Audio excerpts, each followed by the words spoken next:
Hello ladies and gentlemen, in this video we are going to see about the amendment of a constitution. So amendment is nothing but a changing, repeal and the insertion of a new article. So amendment can be a changing of a already existing article in the Indian constitution or repealing or cancelling of any articles in the constitution or insertion of some new articles. Take for example during by means of a 74th and 73rd constitutional amendment, the government or the legislature includes the panchayat and municipality in the constitution. So likewise, insertion of a new articles is known as a insertion of a new, that is known as a insertion of a new articles. Okay, so these three, it can be anyone by changing or by repealing or insertion of a new articles was termed as an amendment of a constitution. So need for the amendment. Why the constitution need the amendment is that our lifestyle is keep on changing. Before some 40 or 50 years, there is a no concept of a internet like what is today. In today, we are everyone were using the internet, but before 30 years, before 40 years, only the reputed organization or one or any big organization only uses the internet.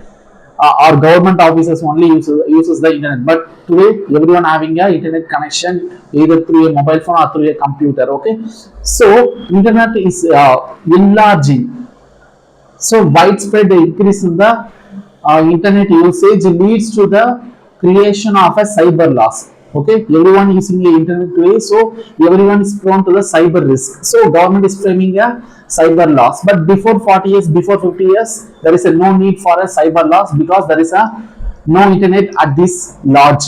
Okay. So likewise, our lifestyle is keep on changing. Internet is one of the example that I have provided for a lifestyle change. Likewise, in many manners, our lifestyle is keep on changing. So according to such a lifestyle, such a new lifestyle, the constitution or the laws or rules and regulations of a country need to match with such a lifestyle. That's why the constitution need a amendment or changing. Okay. Our next reason why we need amendment is for a scientific advancement. So scientific advancement. So scientific advancement is that, as I already said, you can take internet as an example. But by means of another example is like today a new type of vehicles were introduced. Okay, very high speed vehicles were introduced. So for that purpose, the government need to amend the traffic rules and the regulation, bike limit, speed limit.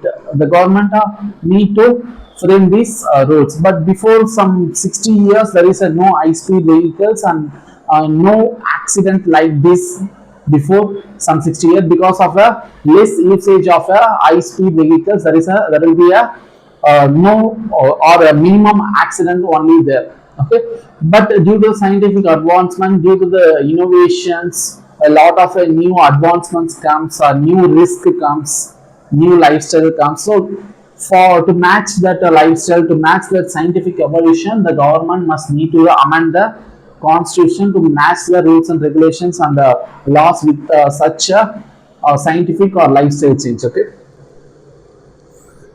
So process of the constitution amendment. So what is the process to amend the constitution is that a bill must first be introduced. So amendment bill, okay, first need to be introduced in either house of a parliament.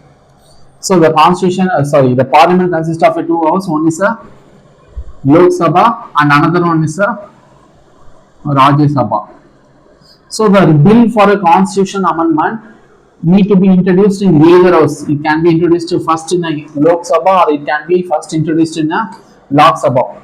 So after the passage of a bill in such a house, it must be need to be sent to another house. So if the bill was introduced in a Lok Sabha, it must need to be passed in a Lok Sabha, and it goes to the Rajya Sabha, and it also need to be passed by the Rajya Sabha. Then it goes to the president for its approval. So after the president gives the approval to the constitution amendment bills, it becomes a law and the constitution gets amended.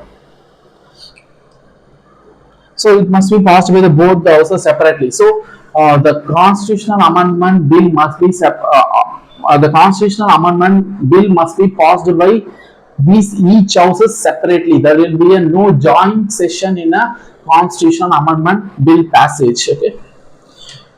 So Article 360 deals with the amendment of a constitution. So in the constitution, there is a article number 368 which deals with the okay. So article number 368 which deals with the amendment of a constitution. So what are all the types of a constitutional amendment? So we are going to see about what is the types, what are all the types of a constitutional amendment. There are the three major types of a constitutional amendment. One is by means of a simple majority, second one is by special majority of a parliament, and the third one is by special majority of a parliament and the consent of a states. So these are all the, this is the three major methods of amending the, three major types of amending the constitution. Okay. By simple majority of a parliament. Okay. First, we are going to see these three types of constitutional amendment methods by step by step. First, we are going to see about the by simple majority of a parliament. So, simple majority is outside the scope of Article 368. So, the amendment that done under the simple majority of a parliament does not comes under the Article 368. Does not comes under the Article 368. The article does not Article 368 does not provide for a amendment that is a simple majority of a parliament. It stands independent of a, or it stands outside the content of Article 368. Okay. Article 368 provided for these two methods. Okay, not for this method. Okay, but it is also a amendment, one of a type of amendment of a constitution. So it is like a just it is just like a ordinary bill. So ordinary, it is this type of a constitution amendment is just like a passage of an ordinary bill in a parliament. So this type of amendment need a 50% and above majority. Who are all I mean 50% of above 50% of who is present under voting. Take for example, Lok Sabha consists of 543 members. Okay, Lok Sabha consists of 543 members. On some day it consists of 400 members were present, and they all these 400 members were present and vote for a bill. So for passage of a bill, constitutional amendment bill, it need a 201 votes for its passage. If a 201 members gives approval to the passage of a constitution amendment bill, then it acts as a, it will pass in such a house. Okay. So here we need to focus on these present voting concept. Only the majority on the member present and voting, not the total membership of a house. Okay. Although the total membership of a house is 543, on some day 400 members are present, and out of this 400 members, 200 members gives an approval, minimum 200 members gives an approval to the bill, then the bill will be considered as a passed in such a house. After passage of the bill, after the passage of a bill in the Lok Sabha, it goes to the Rajya Sabha. So Rajya Sabha consists of 250 members. On some day it consists of some 180 members. So on some day some 180 members were present and voted. So for the bill to get passed, it need to get a 50% and above. 50% above, which means that a minimum 91 votes must be needed to the passage of a bill. So likewise, the bill after the bill get passed in the Rajya Sabha, it goes to the president. Likewise, vice versa also happen. The bill must first origin in a Rajya Sabha also. It can first introduced by a member of a Rajya Sabha also, and then it goes to the Lok Sabha. If it was first introduced in the Lok Sabha, after the passage in the Lok Sabha, it goes to the Rajya Sabha. And if it was first introduced in the Rajya Sabha, after it gets passage in the Rajya Sabha, it goes to the Lok Sabha. Only the 50 percentage 50 percentage and above majority of a present and voting only needed, not on the majority on total membership. Okay, so you just need to concentrate on this. Okay, who are present and voting for this bill. So in this type of amendment was used for the purpose of these following things. Amendment in this following things, for the amendment in the following things, this method of amendment is needed. Okay, we are going to see it step by step. First, for the formation of a new state, if the government is decided to form any new state, or it decided to alter the boundaries or areas of any state, this method was used. And also for a name changing purpose also this method was used. Creation and the abolition of a legislative council. Okay, as already said that a state legislature consists of two houses. One is the legislative assembly and another one is the legislative council. But not all the states consist of a legislative council. All the states consist of a legislative assembly, but only a few states consist of a legislative council. So it depends upon the need of such a state government. The state government, if the state government needs a legislative council, it need to get a approval from a parliament, and the parliament need to pass a bill regarding that for a creation of a legislative council. Or if the state government does not need a legislative council, then it requires to the parliament to abolish such a legislative council, and in such a case the parliament introduces the abolition bill for a legislative council. So for this creation and abolition of a legislative council, this method was used. Next one is the administration and control of a scheduled areas and tribes. So for any changes in the administration of a scheduled areas and scheduled tribes, this method was used. For alteration in the salaries and allowance of a Supreme Court and High Court judges, if the government needs to change the salary of Supreme Court and High Court judges, need to change the allowances of Supreme Court and High Court judges, the Parliament can use this method of amendment. Next one is laws regarding with respect to the citizenship also. The government can use this method, which is nothing but by simple majority of a parliament. The next thing that we are going to see is the method of by special majority of a parliament.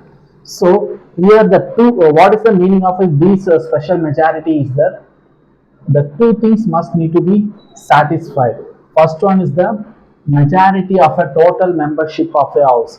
So what is the meaning of a total membership is that at present the total membership of a Lok Sabha is 543 members. So it keeps on changing, depends upon the from time to one time period to another time period. It keeps upon changing depending upon the vacancies that was created in the parliament. So at present the Lok Sabha consists of 543 members.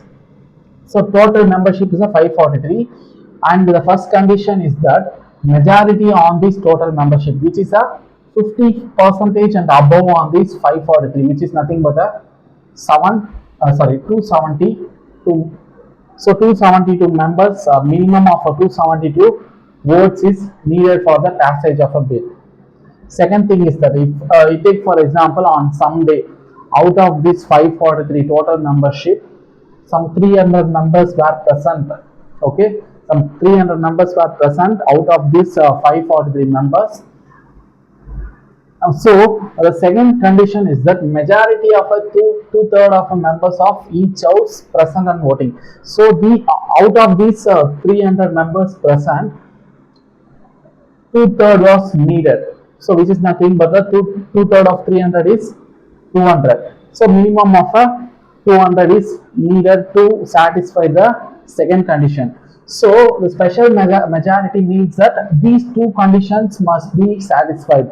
not either of one condition, two conditions also need to be satisfied. So in this case, 242, 200. So here the minimum of 272 is needed. Why? Because the first, to satisfy the first condition, a minimum of 272 is must. Okay. If only the 200 positive votes is received for the passage of a bill, the bill will fail. It will not pass because 272 votes is a minimum. Okay. So take another example, some 543 members, all these total members were present and voted. Okay. So here the first condition, to satisfy the first condition, it must need to get a minimum of 272 members. To satisfy the second condition, it needs to get the two-third of a 543, which is nothing but a 362. So here a minimum of 362 members was needed, because to satisfy the second condition, 362 is a minimum number. So to satisfy these both the condition, 362 was needed. If it only receives a positive vote for its passage of 272, it will not pass, because minimum number that it needs to satisfy this both the condition is 362. So likewise, in a Rajya Sabha, present members of a Rajya Sabha is 245, and 50% and above to satisfy the first condition is 123. So take two examples. First example is, on some days some 180 members were present and voted. To passage of to pass the bill, it needs satisfy the first condition and second condition. According to the first condition, it needs 123 votes. According to the second condition, it needs a minimum of 120 votes. So on these two, a minimum of 123 was must, because then only it will satisfy the first condition. So if 120 only voted for its passage, positively voted for its passage, it will not pass, because minimum of 123 was needed for to satisfy the first condition. So take for example, if it receives only 120 votes for its passage, then the second condition was satisfied, but the first condition of 123 was not satisfied. So it needs a 123 members.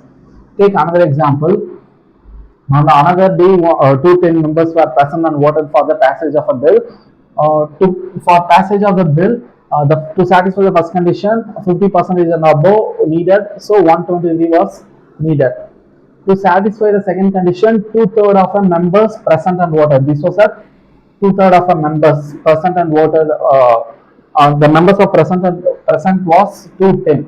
So two-thirds of a 210 is equal to 140. So while comparing these, it needs a minimum of 140 votes for its passage.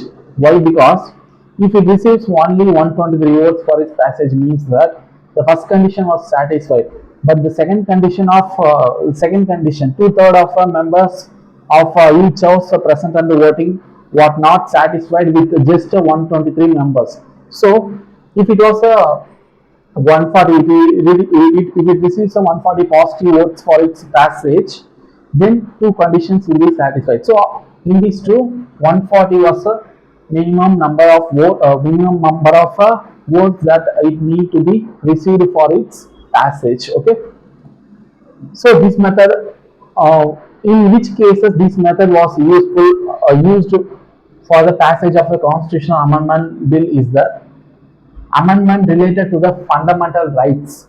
Amendment relates to the directive principles and all other provisions which was not covered by other methods. So out of this third method and first method already we have seen. So out of these two methods, other provision from these two methods, first method and the third method, all other provisions of amendments comes under this second method. Okay. Next, what we are going to see is by special majority of a parliament and the consent of a states. Okay. So in this method, a special majority of a parliament was also needed, and the consent of half of a state legislature. Out of a total states that was present in India, half of the states must need to give its approval to the passage of such a constitutional amendment bill. So both of these conditions need to be satisfied. No time limit for a states. So the states have no time limit. There is a no time limit for a states to give its approval. The state can take any time for giving approval to its bill. But once half of a states gives approval to the bill, the decision of other states will not be considered, because already the half of a states gives approval for the passage of a bill. So it will get considered as a consent given by the state. So only the half of a state's approval was needed for a passage of a bill, and also a special majority of a parliament was needed. We already seen a special, what is a special majority here itself. Okay. So this method of amendment was needed for which of the following is that manner of a president election. So how the president will be elected, and how he is, what is the electoral college for its election. So all other matters of a presidential election, we are using the method. The executive power of a union and states, then states representation in a parliament. So each state have a representation in a parliament. So while changing anything in that representation, it needs a consent of a state also. Okay. Matter related to the Supreme Court and High Court, legislative power distribution between the union and the state. So as I already stated that a constitution consists of a number of articles, and these number of articles was separated or listed as a union subject, state subject, concurrent subject, and residuary powers. Okay. So state must need to frame a laws on state subject, and union government need to frame a laws on a union subject. So the list, any changes on that subject list needs a consent of a states for its amendment. Okay. So seventh schedule in the constitution, we are going to discuss about the seventh schedule in a further videos. Okay. Then provision of article 368, which is nothing but a provision related to amendment of a constitution itself. Okay. So this is the three methods by which the constitution gets amended. Okay. Thank you.